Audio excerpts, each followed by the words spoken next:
আমি একটু ভাবিকেও এই প্রশ্নটি রাখতে চাই। ভাবি, আপনার পরিবারের এত সফলতা, মাননীয় মন্ত্রীর এত সফলতার পেছনে অনুপ্রেরণাটা কি মনে হয়?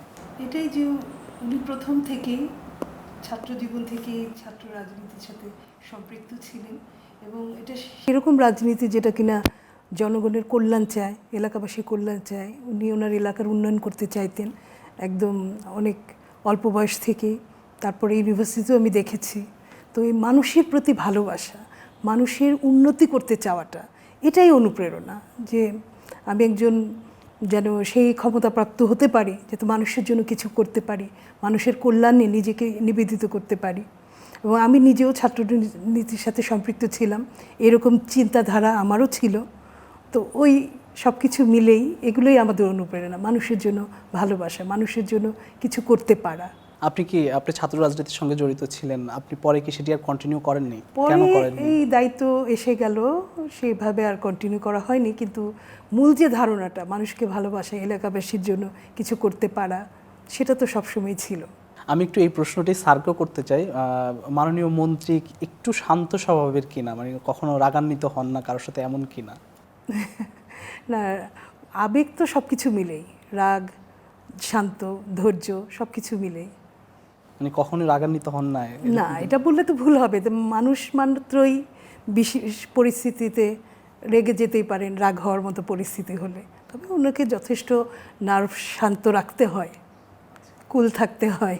মাননীয় মন্ত্রী, আপনাকে দেখে কিন্তু খুব শান্ত মনে হয়। আপনি কি আসলেই অনেক শান্ত নাকি রাগান্বিত হন? আমি যদি না রাখতে পারি তাহলে আমি মানুষ না, আমি কেঁচো হয়ে থাকব।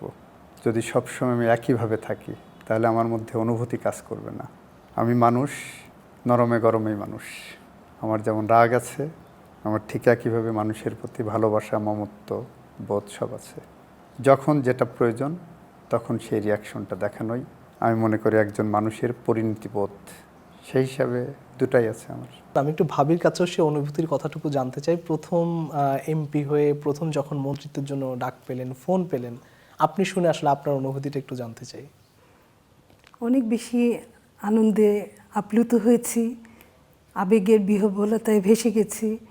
জানতাম যে আমরা বের হয়ে আসব, আমরা একটা, কিন্তু এত বড় দায়িত্ব একেবারে প্রথমেই খুব ভালো লেগেছে। সেই সাথে একটু চিন্তাও যে হয়নি, যে কারণ এখন সংক্ষেপে বলতে গেলে এটা হলো আরও বেশি দায়িত্ব, আরও বেশি কর্তব্য। আগে ছিল শুধু কমিটমেন্ট, আর এখন সেই কমিটমেন্ট ধরে জনগণের জন্য একেবারে বাস্তব ফিল্ডে নেমে কিছু করতে পারা, সেই জন্য নিজেকে নিয়োজিত রাখা। আপনারা সবাই আমাদের জন্য দোয়া করবেন যেন আরও ভালোভাবে দায়িত্ব পালন করতে পারেন। ঈদের দিনে এটাই আমাদের প্রত্যাশা, যেন আরও ভালোভাবে জনকল্যাণে নিজেদেরকে নিয়োজিত করতে। মাননীয় মন্ত্রী কি এখন আপনাকে সময় দিতে পারেন? এখন যদি সময় দিতে পারেন বলি তাহলে মিথ্যা কথা বলা হবে, কিন্তু এই যে ঘরে যতটুকু থাকেন এতটুকুই তো আমার সময়। আর বাকি সময়গুলো আমরা জনগণের সাথে, মানুষের কল্যাণের সাথে ভাগাভাগি করে নিয়েছি।